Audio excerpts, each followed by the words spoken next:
नमस्कार, मैं पंकज पांडे, देख रहे हैं प्राइम न्यूज और हाजिर उत्तराखंड के तमाम ताजा तरीन खबरों के साथ उत्तराखंड प्राइम के इस बुलेटिन में। तो बढ़ेंगे हेडलाइंस के बाद खबरों की ओर। देहरादून से एक बड़ी खबर इस वक्त की। 15 अक्टूबर से सीएम धामी का दुबई दौरा शुरू होने वाला है। तो बड़ी जानकारी से पुष्कर सिंह धामी हैदराबाद के दौरे पर जो हैदराबाद जाने वाले थे वो रद्द हो गया है और अब दुबई के लिए रवाना होंगे। हैदराबाद का कार्यक्रम जो था, जहां पर रोड शो होना था, वो अब दुबई में होगा। तो दुबई में इन्वेस्टर्स के साथ में वो मुलाकात करने के लिए दुबई पहुंचेंगे। यहां पर भी एक रोड शो का आयोजन किया गया है। पहले हैदराबाद होने वाला था, हैदराबाद का दौरा रद्द करके अब दुबई में इसे किया जा रहा है।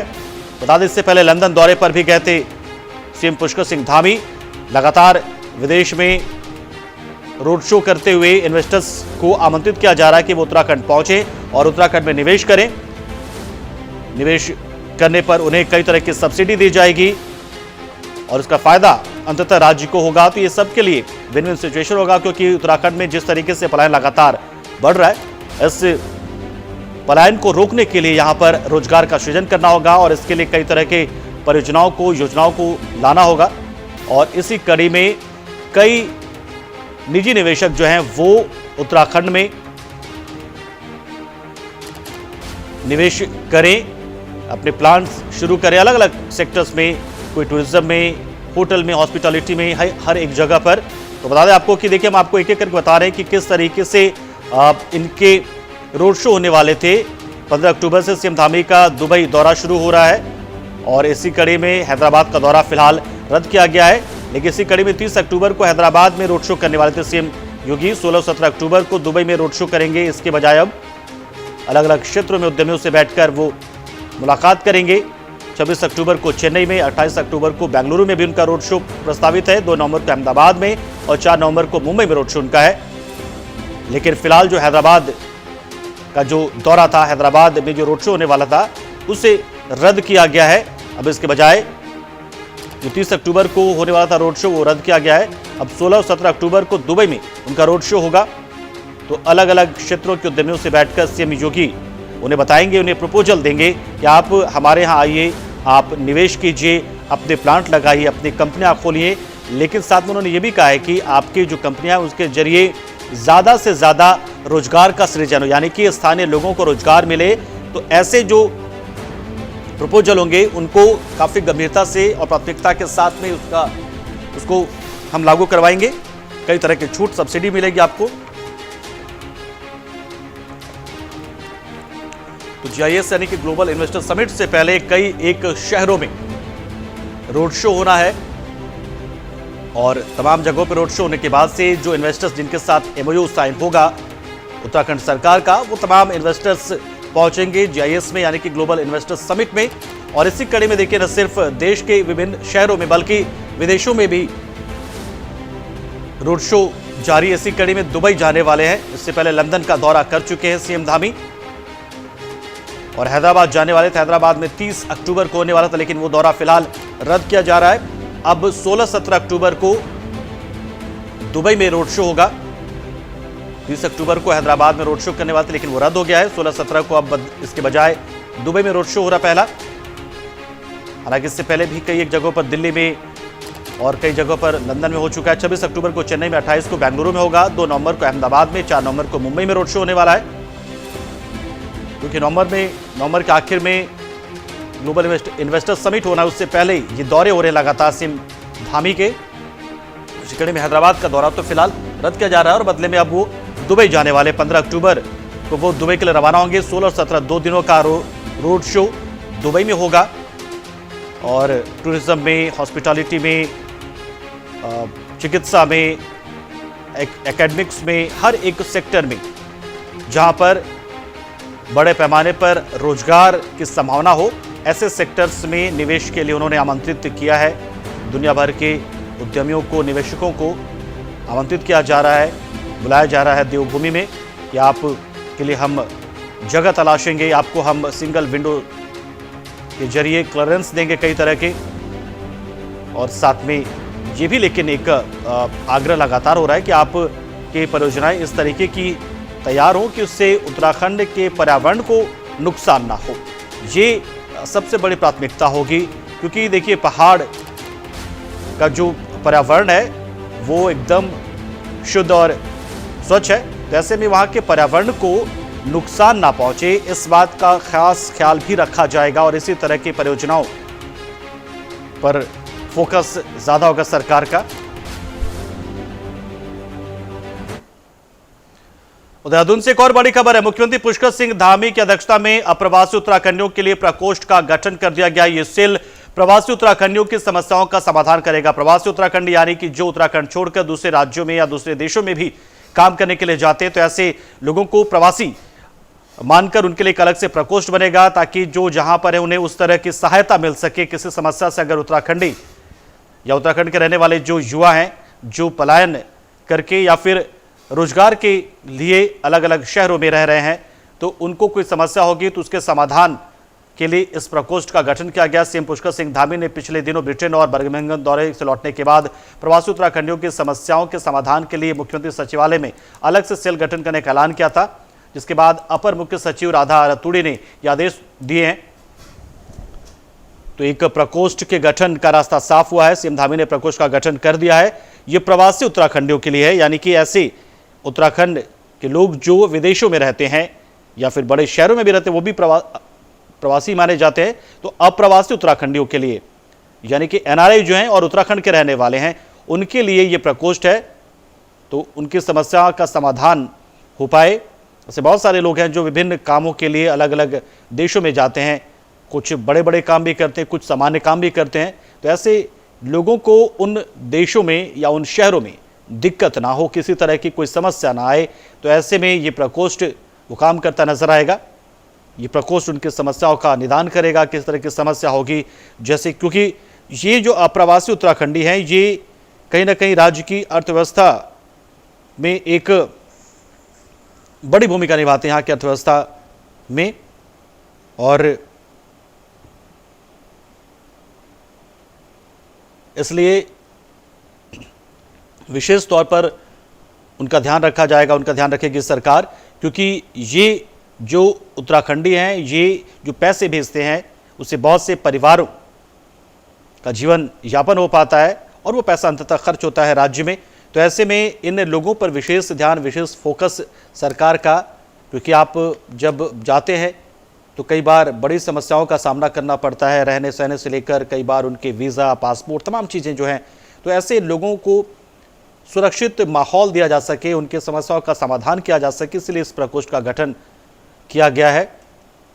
कई तरह की समस्याएं उनके आती है, माइग्रेशन से जुड़ी हुई, वीज़ा से जुड़ी हुई, उनके जो एम्प्लॉयर्स होते हैं कई बार, क्योंकि कई बार विदेशों से ऐसी खबरें आती हैं कि जो एम्प्लॉयर्स होते हैं वो पासपोर्ट रख लेते हैं, वीज़ा रख लेते हैं और कई बार वेतन भी नहीं देते, और बेचारे जो गरीब ये मजदूर होते हैं, एक सपना लेकर विदेश पहुँचते हैं, वो कई बार फंस जाते हैं ऐसे जगहों पर। फिर तो ऐसी समस्याओं का समाधान करने के लिए, और ऐसा नहीं कि सिर्फ विदेश, बल्कि कई बार ऐसे दूसरे राज्यों में भी वो जाते हैं, काम के सिलसिले में जाते हैं, लगता है कि वो बहुत ही अपने सपने को पूरा करेंगे, कमाई करेंगे, अपने परिवार के लिए कमाई करेंगे, लेकिन कई बार परिस्थितियां विपरीत हो जाती हैं, विषम हो जाती हैं उनके लिए भी। देहरादून से एक और बड़ी खबर, प्रदेश के कृषि मंत्री और पिथौरागढ़ में प्रधानमंत्री नरेंद्र मोदी के जनसभा प्रभारी गणेश जोशी ने राज्य मुख्यालय पहुंचने के बाद मीडिया वार्ता की। इस दौरान मंत्री ने पिथौरागढ़, अल्मोड़ा और चंपावत क्षेत्र की जनता का आभार जताया। कैबिनेट मंत्री ने कहा कि 1 लाख से अधिक लोग प्रधानमंत्री मोदी को सुनने पहुंचे थे और पिथौरागढ़ की जनसभा को ऐतिहासिक उन्होंने बनाया है। तो हम सबका आभार करते हैं, सबका धन्यवाद हम देते हैं।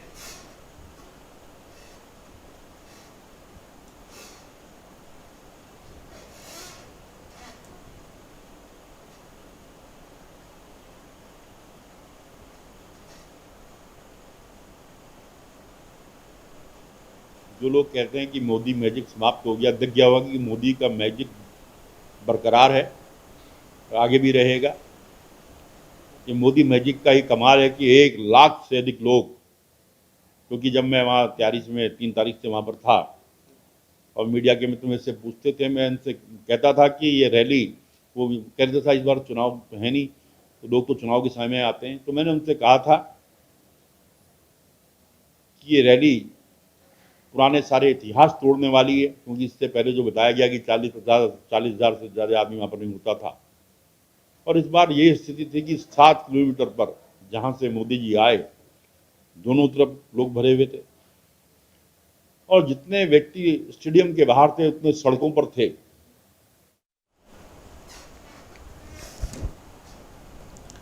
तो कैबिनेट मंत्री ने मुख्यालय पहुंचकर मीडिया से वार्ता की और पीएम मोदी के इस दौरे को ऐतिहासिक बताया। कहा कि जिस तरीके से जनता ने पीएम मोदी के जनसभा में शामिल होकर इसे ऐतिहासिक बनाया है, मैं सभी लोगों को उसके लिए धन्यवाद देना चाहता हूं, उत्तराखंड की जनता को, क्योंकि गणेश जोशी को ही ये जिम्मेदारी मिली थी इस जनसभा की और इस पूरे दौरे को लेकर। तो इस दौरे के अच्छी तरीके से संपन्न होने के बाद से उन्होंने प्रेस वार्ता की और सबको धन्यवाद दिया। बताया उन्होंने कि पिथौरागढ़, अल्मोड़ा और कई इलाकों से लोग बड़े पैमाने पर पीएम के इस दौरे में शामिल होने के लिए पहुंचे थे, पीएम की जनसभा में शामिल होने के, पीएम को सुनने के लिए पहुंचे थे।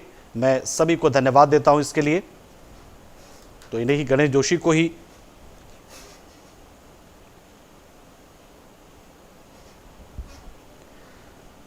इसका प्रभारी बनाया गया था।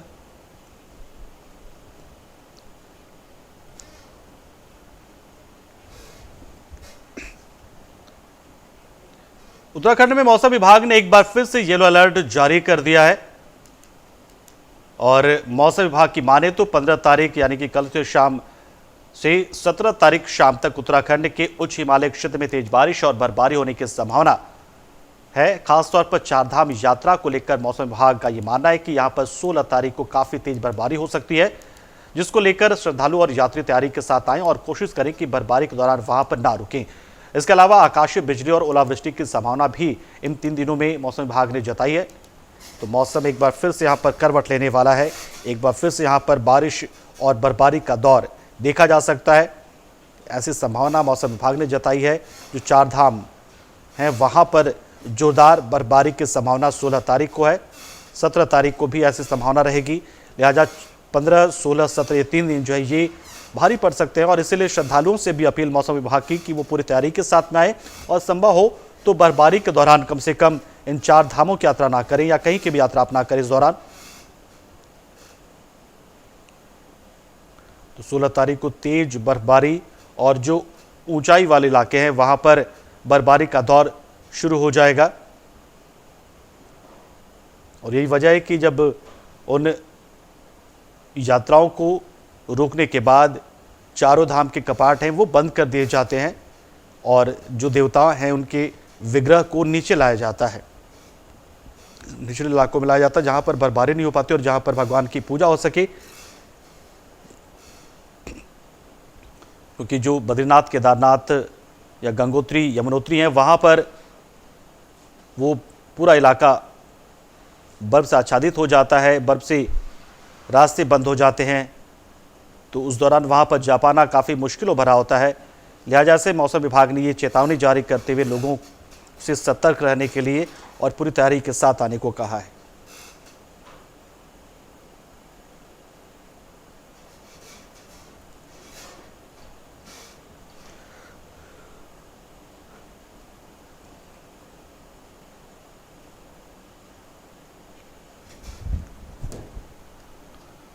रुड़की के मंगलोर कोतवाली क्षेत्र के गांव सिकंदरपुर मंडलाना में चेकिंग करने गई विद्युत विभाग की टीम पर ग्रामीणों ने गंभीर आरोप लगाए, जहां पर ग्रामीणों का कहना है कि चेकिंग के नाम पर विद्युत विभाग के कर्मचारी उस वक्त घर के अंदर घुस गए जब महिला कपड़े बदल रही थी। आपको बता दें कि विद्युत विभाग के अधिकारियों का कहना है कि विभाग की टीम गांव में चोरी की शिकायत पर चेकिंग करने गई थी, जिसके बाद ग्रामीणों ने उनके कर्मचारियों और अधिकारियों पर हमला कर मारपीट करना शुरू कर दिया। तो वहीं ग्रामीणों ने कोतवाली पहुंचकर विद्युत कर्मियों के खिलाफ तहरीर दी है, जिसके बाद विद्युत विभाग के एसडीओ ने भी कोतवाली में ग्रामीणों के खिलाफ मारपीट और गाली गलौज करने की तहरीर दी। फिलहाल पुलिस दोनों पक्षों की तहरीर लेकर मामले की जांच शुरू कर दी है।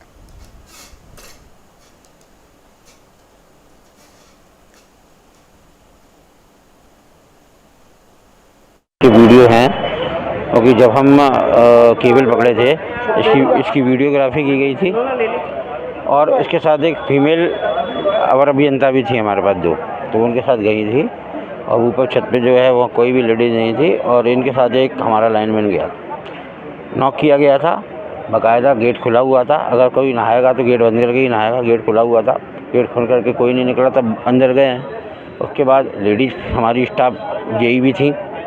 सिकंदरपुर मंडलाने का मामला है ये हमारे जो लंडोरा एसडीओ हैं, ये टीम के साथ पहुंचते हैं और 2-3 इनके साथ लाइनमैन होते हैं दारू पी ले हुए, जो दारू पी कर रखते हैं। उनका तो गांव से, पूरे गांव से रिकॉर्ड है कि मैं तो, इन्होंने लोकल के गांव के ही रख रखे हैं लाइनमैन भी वहाँ पर, और वे दारू पी कर जाते हैं इनके साथ। अब कुंडी नहीं खटखटानी, कुछ नहीं खटखटाना, ये क्या करते हैं कि अंदर जाते हैं और अंदर जाते ही गेट पर धक्का मारा और अंदर चले गए। वो लेडीज़ कपड़े बदल ली थी अंदर। विभाग से कुछ अधिकारी गए थे, जीआई थी और एसडीओ साहब थे, 4-5 लाइनमैन थे इनके साथ में। तो जिसके साथ में झगड़ा बता हुआ है, उसका मीटर बाहर लगा हुआ है मकान से। तो अगर कहीं सी केबल भी कटा है या मतलब चोरी कर रखी, तो बाहर देखो खंबे पे, अंदर घर में घुस कर क्या कर रहे हैं। घर में लेडीज़ हैं, बच्चे हैं, उनके साथ में वो थोड़ा ही करेंगे आते भाई। आरोप ये लगा रहे हैं ग्रामीण के कपड़े बदल रहे थे तब पूछे। हाँ, वो लेडीज अकेली थी घर में, बंद मकान है, लेडीज अकेली थी घर में। तो अब क्या आपका कदम, अगला कदम? कुछ नहीं, हम भी एप्लीकेशन देते हैं जो उन्होंने किया, तहरीर दे रहे हैं रोज।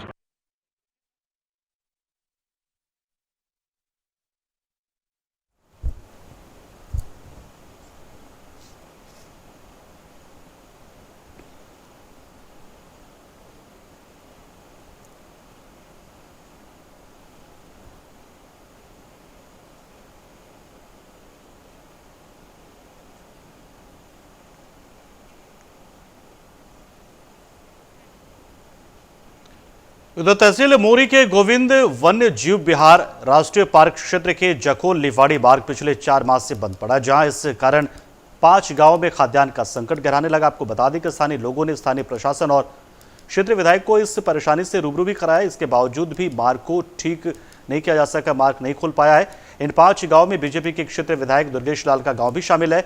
तो वहीं ग्रामीणों ने बताया कि यदि 1 सप्ताह के अंदर मार्ग नहीं खुला तो ग्रामीणों को मजबूर होकर तहसील स्तर पर धरना प्रदर्शन करने को विवश होना पड़ेगा। 4 महीने से मार्ग अवरुद्ध होने की वजह से 5 गांव में यहां पर खाद्यान्न नहीं पहुंच पा रहा है, क्योंकि वाहन नहीं जा पा रहे हैं। लिहाजा में काफ़ी मुश्किलों के साथ, काफ़ी मेहनत के साथ अपनी पीठ पर ये लोग अपने लिए खाद्यान्न ले जाने के लिए मजबूर हैं।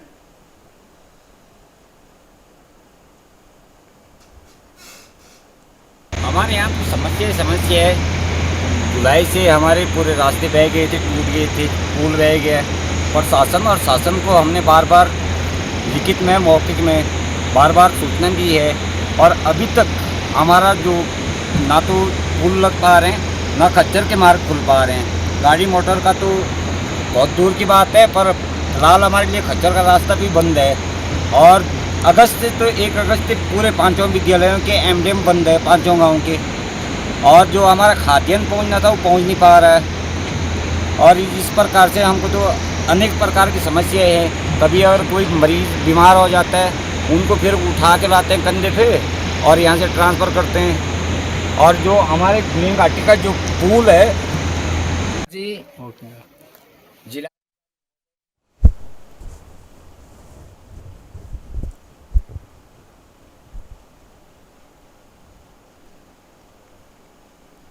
तो 4 महीने से मार्ग अवरुद्ध है और ये मार्ग अभी तक खोला नहीं जा सका है। लिहाजा यहाँ पर वाहन नहीं पहुँच पा रहे हैं, राशन नहीं पहुँच पा रहा है। और कई बार स्थिति ऐसी भी आ जाती है कि जब मेडिकल इमरजेंसी होती है तो लोग अपने पीठ पर या डोली में बिठाकर मरीजों को यहाँ से लेकर जाते हैं और कई बार हालात बहुत दयनीय हो जाते हैं। लिहाजा अब इकट्ठा होकर इन गाँव वालों ने तय किया है कि वो अब धरना प्रदर्शन शुरू करेंगे और इसके लिए 1 सप्ताह का वक्त दिया है उन लोगों ने, ताकि अपने स्तर पर तो हम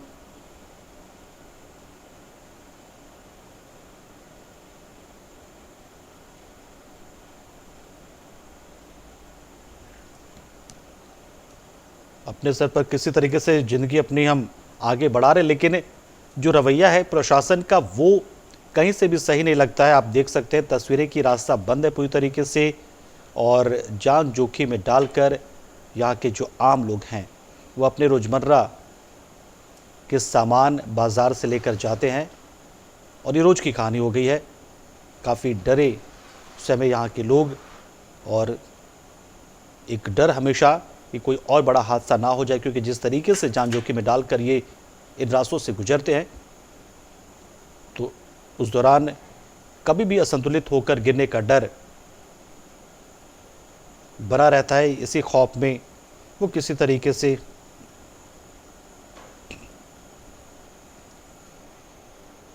तो अब प्रशासन, इनका गुस्सा भड़कने लगा, प्रशासन को उन्होंने चेतावनी दे डाली है।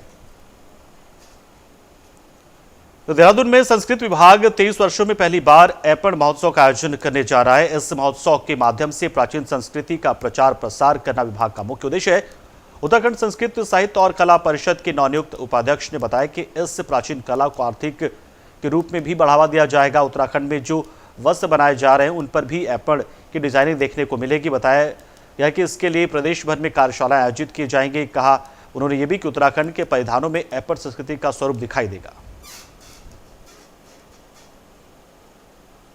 देखिए, सर्वप्रथम तो मैं अपने पूरे देवभूमि वासियों को नवरात्रि के इस पावन अवसर पर मैं उनको शुभकामनाएं देती हूँ। माँ भगवती के जागरण के साथ ही ऐपण महोत्सव का भी शुभारंभ किया जा रहा है। ऐपण हमारी बहुत ही एक प्राचीन कला है जो अधिकतर तो कुमाऊं में प्रचलित है, लेकिन अब पूरे पहाड़ में भी इसको एक अलग जो त्योहार होते हैं और जब पूजा होती है उसमें विधि विधान से जब भी कभी कोई शुभ कार्य होते हैं उसमें हम ऐपण कला के माध्यम से हम अपने देवी देवताओं का आह्वान करते हैं।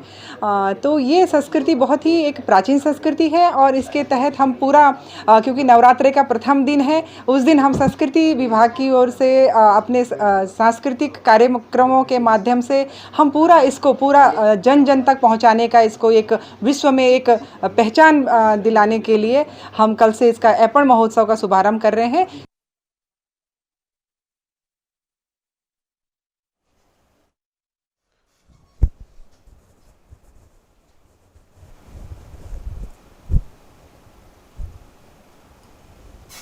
तो ऐपण कला जो है वो उत्तराखंड की बहुत ही शानदार एक कला है जिसका इस्तेमाल कपड़ों पर बेसिकली आप समझ सकते इसे ऐपण को। तो ऐपण जो एक डिज़ाइन, एक तरीके का डिज़ाइन है जो अपने आप में सिर्फ उत्तराखंड में ये शामिल है। हालांकि ऐपण कला को कई तरीके से तो प्रदर्शित किया जाता है, लेकिन इसका जो मुख्य काम जिसकी शुरुआत हुई थी वो होता है कि उंगलियों की मदद से लाल मिट्टी और चावल के गीले आटे से लेपने यानी डिजाइन बनाने को ही ऐपण कहा जाता है। लेकिन अब ये डिजाइन जो है बंगाल की संस्कृति में भी खूब रची बसी हुई है। इधर पीएम मोदी का उत्तराखंड दौरा खत्म हुआ है तो उन्होंने अपने इस दौरे में 4200 करोड़ की सौगात भी उत्तराखंड को दी। हालांकि कांग्रेस ने उनको इस दौरे को लेकर सवाल खड़े किए। कांग्रेस ने कहा कि उत्तराखंड जैसे राज्य में केवल 4200 करोड़ की घोषणा करके पीएम ने ऊंट के मुंह में जीरे का काम किया है।